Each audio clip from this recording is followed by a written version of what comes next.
Do you exercise regularly, yet the results are far away from satisfactory? Or is all the effort getting sidelined because of pulled muscles?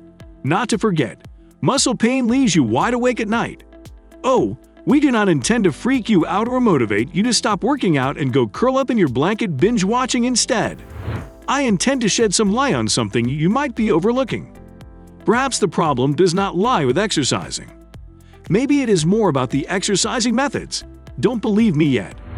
Here are the 10 most common mistakes that beginners make. Watch this video till the end. You might encounter something very relatable. On number 1, we have the ego lift. This is a big no-no for anyone at any level of training. Lifting up your ego is an act of lifting or pushing a lot of weight without the conscious effort of keeping form in the hope of pleasing your friends, the opposite sex, or an experienced lifter. Newsflash: there is nothing more hilarious than seeing a guy use the wrong workout form to try to please someone. Take it from me. Even though your friends may think it is good, you usually put yourself in a dangerous position, and getting an injury is highly likely.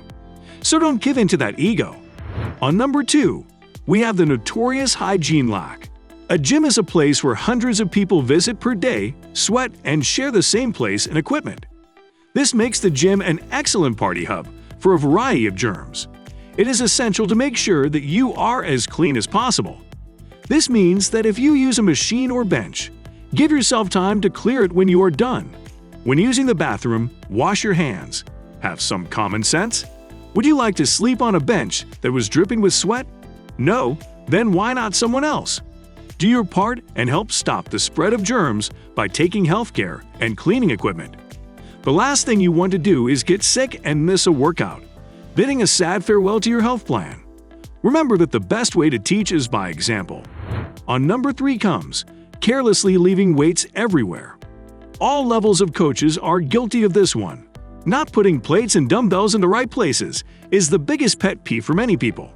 It is very frustrating to look for weights in the gym every time you want to do a set. It is a bad practice to lose weight, but it can also be dangerous. People can stumble, fall, and hurt themselves very easily. So the least we can do is avoid leaving weights everywhere. On number 4 comes socializing. When going to the gym, your first goal should be to get a good workout. We understand that a gym is a place where people usually not only go to work out, but also to enjoy themselves.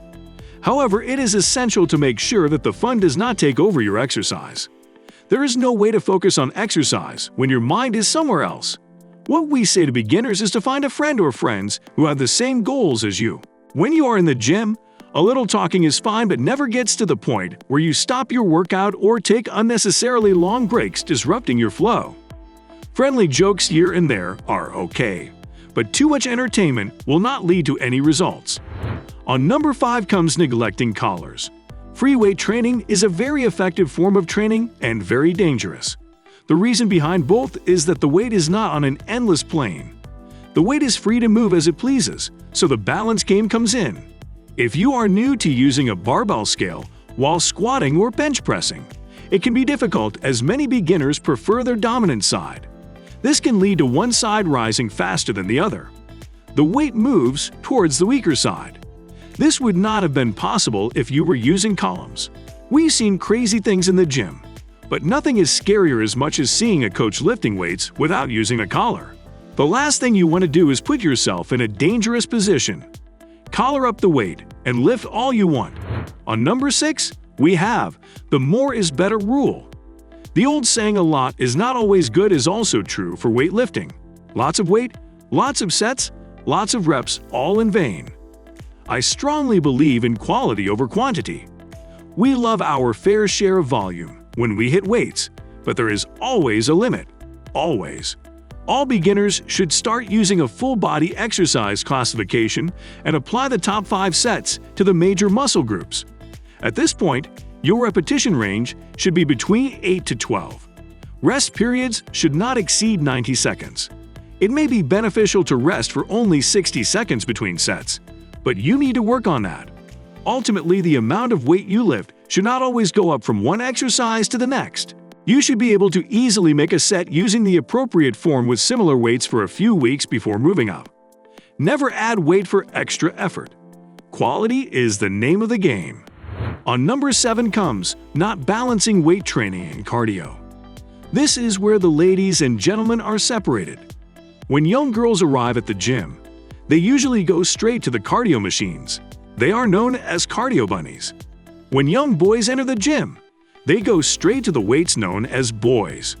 There is no good name for boys. They are just, well, boys. Boys beat weights, and women do cardio in hopes of achieving their goals. We are here to tell you that each sex is missed when they do not balance weightlifting and cardio. Women can't get toned, soft muscles just by doing cardio. You will burn all the muscle you have and end up looking fine without the curves you desire. Guys, you can't be lean and be drawn merely by hitting weights.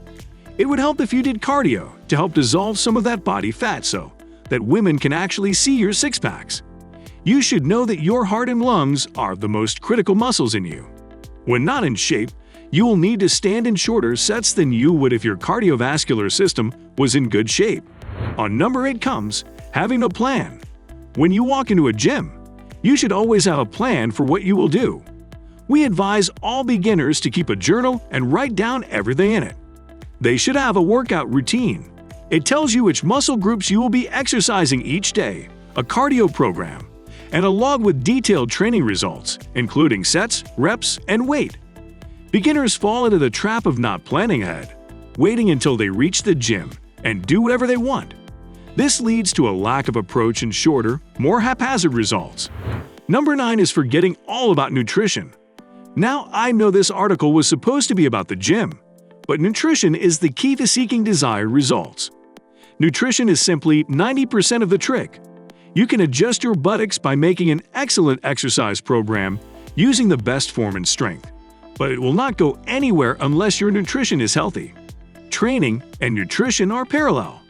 One cannot succeed without the other. And lastly, on the list, the number 10 is giving up before your body shows any change. The transition from an inactive lifestyle to an active one is a drastic change, and to your body, it sounds like a threat at first. Generally, it can take up to 2 to 3 months for your body to stop fighting your new custom tooth and nails and start reacting in the form of muscle gain and fat loss.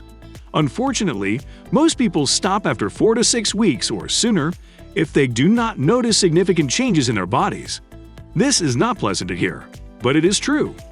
Also, if you have a calorie deficit, your body's desire to protect and retain each calorie will be even greater. The catch here is to be more assertive than your body. Eventually, your body will receive a memo, respond to what you do in the gym, and begin to understand that you can live and thrive with what you put into it. However, in the end is different for each individual. Those were our tips for what not to do once you started hitting the gym. If you found these helpful, do like and share the video. And oh, don't forget to comment the most helpful tip in the comment section below. This was all for today. I will see you at the next one. Until then, bye-bye.